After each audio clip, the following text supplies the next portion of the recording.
James McDonald. Okay. And we ended up like, playing Call of Duty or whatever. I mean, obviously I wasn't that good, but he was. We were all in the same party. Right, but, right. Nah, McCutcheon, I talked to him very, very brief in 2013. In spring training, when he won the World Series MVP.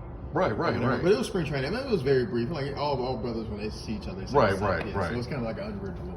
Okay, yeah, because I saw that. Well, I'm just gonna start. I saw that you're from LA. Yeah. Yep. Born and raised. So that's good. Okay, like so, and it's at Crenshaw High School. Crenshaw High.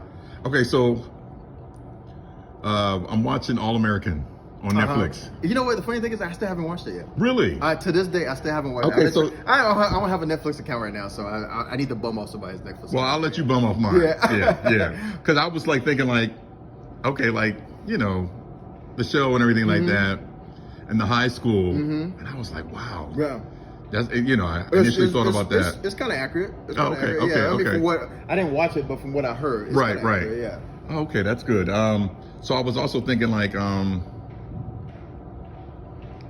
how did you stay away from the gang activity? Mom. Yeah, mom. She was a single mom. Right. There's a lot of single moms out there. Right. But she had four boys, but she always kept us in sports.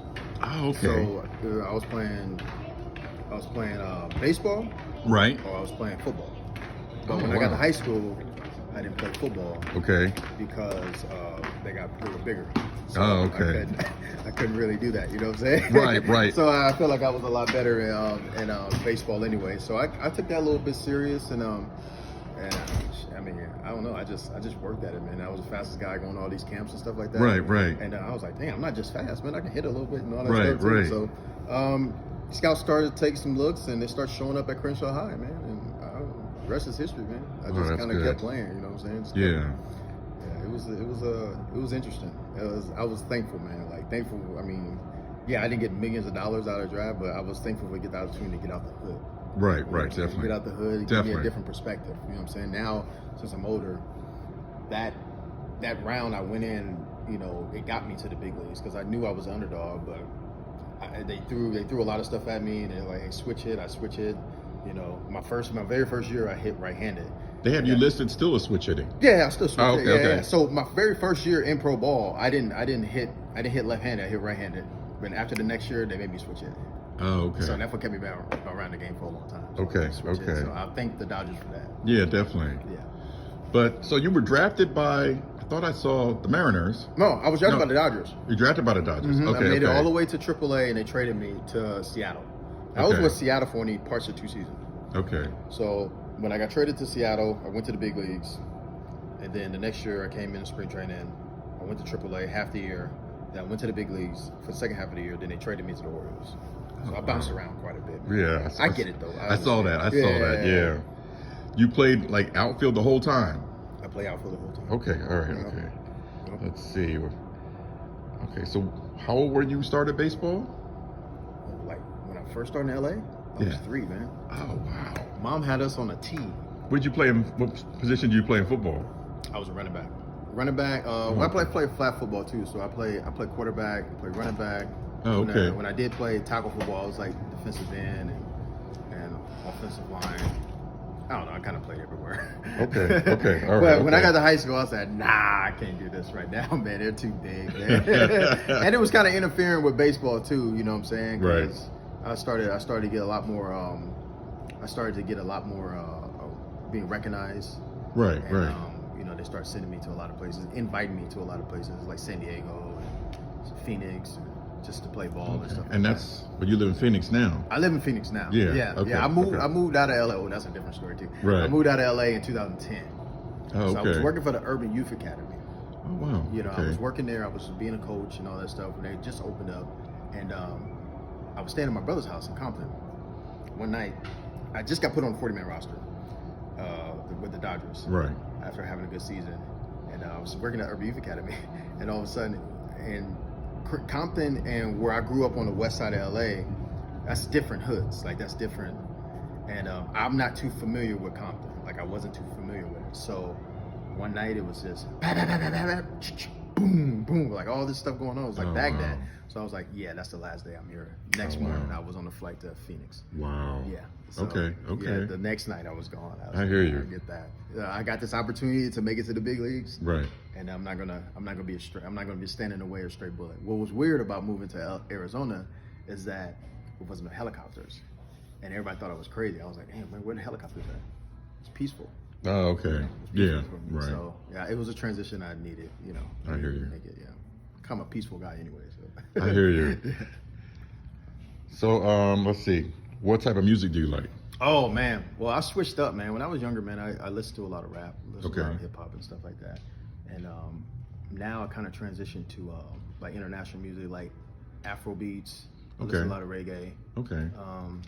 Yeah, it's just kind of going. As a DJ, I can appreciate all that. Yeah, I listen. Yeah, I definitely listen to a lot, especially because my best friend is Kinley, and Kinley Jansen. He has a band down there in Curacao. Oh, okay. But I just like listening to a lot of different music, especially that reggae feel, the Afro beats. I just love it, man. It just kind of calms me down, especially in a different vibe, man. I just, I ain't got to worry about all the, don't get me wrong, there is rap out there that, that's peaceful and sends messages out there, but most of it, me personally, I feel like I'm sending a different message out, and I don't know, I just love that type of music, man. Just the reggae and just the chill beats, No, come on, you got it. You got it. So who would be your like top 5 artists right now? Yeah, like currently in my. Oh yeah, I got my phone now. Okay, so all right, that's what's up. Let's see. All right, first and foremost, it would be Burna Boy. Okay. Burna Boy is top. I can mess with Wizkid. Okay. I've been on these new guys, Western in London. Okay. They're a rap group, but they're like, it was more like R&B. Okay. Mr. Easy. They're like one of my favorite, and Omale. Okay, I might have to look some of them up. I know Wizkid, of course. Yeah. And I've heard of Burna Boy. Mm-hmm. Yeah. So okay, those are like Devato too. DeVito's good. He's good too. He's a big guy out there in Nigeria too. It's a lot of people in Nigeria that I listen to. Okay. Yeah. A lot of music is great. In my travels, I've been to Nigeria, so it was very interesting. That's on my really? That's on my next list. I want to go to Nigeria and I want to go to Ghana because I did a little bit of real estate. Okay. But I went through a divorce and all that stuff, so just building myself right back up. Yeah, definitely. I wanna get a piece of Ghana. That's my dream. I want to get a piece of Ghana. My uncle, his daughter did what is it? Had a student visa, student foreign exchange student. Okay. She went over there for like a whole semester, I believe. Yeah, did she love it? And she loved it. And then he went over there for a few weeks, and he loved it. Yeah. So hopefully, when everything dies down, I'm going to go back with him for hopefully a couple of weeks. In Nigeria, yeah, a lot of people. Ghana. Ghana, okay. Ghana, yeah. I really want to go. I really want to go there. I want to see the history, but more so like I want to get a piece of Africa. Oh, I hear you. Friend of mine, he's from Nigeria, and it was interesting to me. I just found out, like, what was it, like last year during COVID? It's like doing all this reading. Nigeria is the richest African country in all of Africa. And I said, wow, that's pretty interesting. The whole continent is unbelievable. Oh yeah, it is. It is. So much. It is. I've been to a lot of the countries. Okay. Yeah, myself. So I know exactly what you're talking about. I'm fascinated with history. If you talk to me about any kind of subject in high school, I'll probably be like, nah. But history gets me.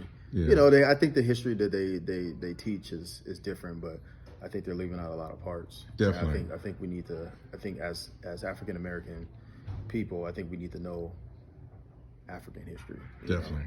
Not just from American standpoint. I think we need to hear it from an African standpoint. Oh, that's good. The Caribbean. The Caribbeans, they got going down there to Curacao last year. It's been there for 2 months. Okay. That opened up a lot too because I didn't know any about like the colonies. Like the colonies were like slave ports. Like I didn't know that.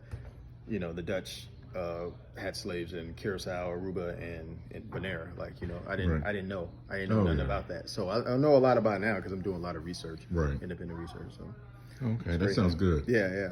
So what do you think could be done to generate more interest in baseball in the African American community? Because everybody wants to be LeBron, Patrick Mahomes, Lamar Jackson. Man, for me, man, I really think that it's economics, man. Like, it's all about economics, dude. Like, I personally think everything is economics. Everything, Right. You chase the dollar, you follow the dollar, you can follow the truth. Right. So, my brothers in there, Dominican brothers, my Venezuelan brothers, like them are my brothers. Right, like, definitely. from a blood standpoint, Definitely. them are my brothers. Definitely. They just speak a different language. Right. And what I think personally that MLB and what they do is that they're cheaper. So I get it; they're cheaper. They're cheaper being down there, Right. and here that they have to spend more money for us. So instead of getting instead of getting one Trayvon, they can get 5 Trayvons down there. Right. I get it. I understand. Right. Yeah. You know what I'm saying? Everything is an economical standpoint, but I think that if we can really just kind of take the economical aspect out of the game, like it's, we got a lot of big leaguers. We got a lot of big leaguers that have bats, extra bats, have extra equipment. Because that was the whole thing. Like I said, baseball is expensive. Right. Okay, what will happen if we cut that in half? Right. If we cut that price in half, because this is a lot. It's a lot of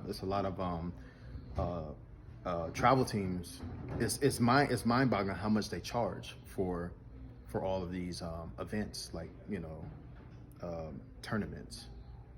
You have to wear this backpack or the jersey. You got to pay for all this stuff. Right. It's like that the African American community, they don't really have that much money, but we do. But you know what I'm saying? But what's more appealing? Right. Basketball, where I just buy a pair of shoes in the basketball. Right. Or I have to buy a bat, glove, cleats, sunglasses, a belt, a jersey. I got to pay for tournament fees. Yeah, you're just going to outprice it.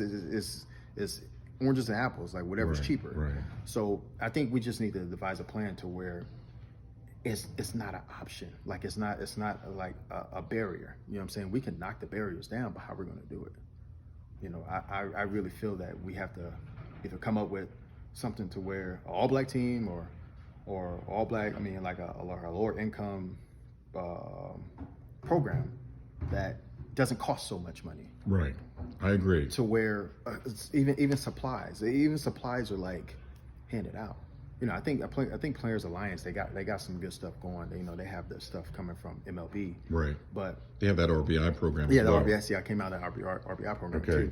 So I just really think that if you minimize the money trail, the stuff being expensive, then I think that's where you get a lot of interest. Because I think every time, especially when I was in the big league in Seattle, I seen black kids in the stands. Right. I seen people enjoy the way I played the game. Right, definitely. And it's easier for somebody to see. If I was a young kid, seeing Juan Gonzalez, like Juan Gonzalez was my favorite player. Oh, Juan Gon, yeah. Yeah, but if everybody ever asked me like, "Ooh, why Juan Gonzalez is your favorite player?" You have Barry Bonds too. I know Barry Bonds. I don't know him personally, but I know Barry Bonds. But for something attracted me with Juan Gonzalez. I was a right-handed hitter. Okay. I was also an outfielder. Okay. So that attracted me. Right. You know what I'm saying? Just because of physical standpoint. Like, right. Barry Bonds, lefty. So it's kind of like I can't mimic what he does. Like, you know what I'm saying? So we just need more players of all kind of abilities just to be out there. But I think the interest is there. Right. I just think the economical standpoint of the game is just too radical as far as the prices for everything. Kids are not. Parents cannot pay, especially in Arizona, man. All these travel ball organizations, man, they're charging too much. It's like a mortgage. Oh, wow. It's ridiculous. Now, then what makes you think that you're not going to have? Yeah, you're not going to have black players there because the price for one kid for maybe 20 games, 15 games a month is $1,000. Oh, wow. So that's what I think personally, because I used to have my little league. They used to give us a lot of team moms and stuff used to give me cleats and stuff. We used to share bats. Oh, wow. So I didn't all I had was a glove. Right. You know what I'm saying? If we can get back to that, then we'll have a lot more players. I like that. Okay. Yeah, that's what's up. Okay. Yeah. Dodgers or Angels fan? Dodgers, because Kelly Jansen's my best friend. Yeah, and I got drafted by him. Oh, wow. Yeah. And he's still there. Yeah, he's there closing right now. Being crazy. Yeah, I was I was looking, I was like, wow, they really loaded up when they had I guess when they had Bauer. Yeah. and then went and got Scherzer. Oh yeah, it was a wrap. It was a wrap. I was But, like, I mean, come on. But I know you still got to play the games, and Kershaw came back. Yeah, Kershaw came back, but then you have the Giants. The Giants they're just a good team. This is a good baseball team. I was like, wow. It's not all about the superstars. It's a good baseball team. Right. And that's what I love about baseball because it's so unpredictable. Right. I mean, they still only have Posey's still there. Yeah. They traded Mad Bum to the Diamondbacks. Free agent. Yeah, he Oh, signed okay. over there. Oh, he signed over there. Okay. And Brandon Belt's there. I was like, wow. I said they still have some players, but okay. I guess. Do you have any hobbies? Hobbies, man. Ooh, man, I picked up a lot of hobbies, man. If you can look back there, I got like some pallet wood. Okay. So I picked up some a woodworking hobby. So I worked on a house in Lakewood, California. I bought a house and we flipped it. And but I did some work in there, so I kind of got into like woodworking. I love cars. I love cars. It's a very, very expensive hobby. Right. But I don't have them. I don't have like a lot of cars right now, old school cars right now. But I'm fascinated with like technology, cars, and all. Like that the stuff. cars that Like old school cars. Yeah, like but I'm saying like Kevin Hart got his buddy. Yeah. I would love to be a part of that one. Yeah, man. That'd be dope, man. I'm from Philly too, so that would be right up my alley. Yeah, woodworking, cars. What else, man? What I like? I don't know, man. I'm a DIY guy, so I just like kind of like doing a lot of stuff by myself. You watch the shows and everything like that too? Yeah, man. All time. Yeah, I don't really take my truck to like the dealership. I usually do the stuff myself. So I like getting my hands dirty. My grandfather. What kind of truck you have? I had Ford F-150. Oh, okay. Yeah. So my grandfather, he's from Louisiana. He was from Louisiana. He passed away in 2014. But he was my dad, 2014. Yeah. But he was a master of all trades, but never finished that. Okay. So we always used to talk mess about it, like, oh man, Grandpa, you always gonna like do this, but you're not gonna finish it and all that stuff. Right. Like, you guys should be helping me doing all that stuff. So he was trying to give us a hint that like, what I'm saying, you start doing your own work, you ain't gotta pay for nobody to do it. But I just kind of, if I can get my hands on it, if I can kind of figure it out, I want to give it a try. You know what I'm saying? That's just, I mean, I don't. It's from real estate to even truck driving or working on cars. Because I actually was going to go to school to be a mechanic. Really? After high school, yeah. Okay. I signed up for it and all that stuff, but they were like, "Hey, you got 9 months here. You can't stop." So, right. I couldn't do it, so I'm probably going to go and doing it a little bit later. Okay. All right. So last two questions: your best major league experience and minor league experience, like play, home run, or something, Just in the big leagues, the first game getting called up, scared to death. Okay. In front of my parents, in front of my own family. It was a home game? It was a away game. Okay. It was a away game, but I made my debut in LA. Oh, okay. So all my family came. It was pretty cool, and I ended up robbing a home run. Oh wow! I robbed a home run with Torrey Hunter. I looked that up. And if Torrey sees this, he's probably gonna kill me. But robbed a home run, and I got my first base hit. Okay. Yeah, that was awesome. I did that all in front of my hometown. You know what I'm saying? That's good. That was great. And I was on SportsCenter for like a whole month. Okay. And minor league experience, I think it was my very first hitting left-handed.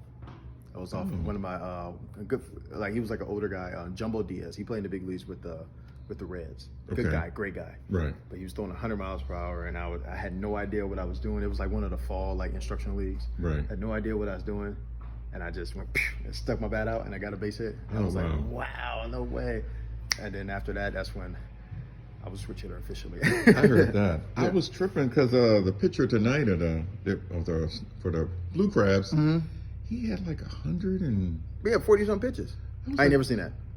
I ain't never seen that ever. It was like 111, and I'm looking like, we're gonna take him out. Yeah, I'm like, okay, is he gonna sit down? Nobody in the bullpen, just going. It's crazy. He's losing, but he's just still throwing. Yeah, I thought what I think is that he probably wanted to go out there, and the bullpen was probably shot. That's the only thing I think of. The bullpen was probably like hurting.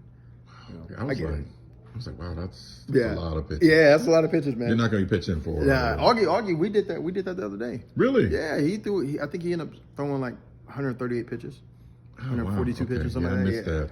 Yeah, it was crazy. Okay. All right, I appreciate your time. Yeah, no doubt, man. Yeah, Anytime, thank you, man. Yeah, anytime. I appreciate it. I'll be watching. I think I'm gonna come the next couple days. Yeah. And then your next homestand, I'll be here as well. Yeah, for sure. Yeah. Man. We can wrap anytime, man. All right, I appreciate that. Yeah. No doubt. All right, have a good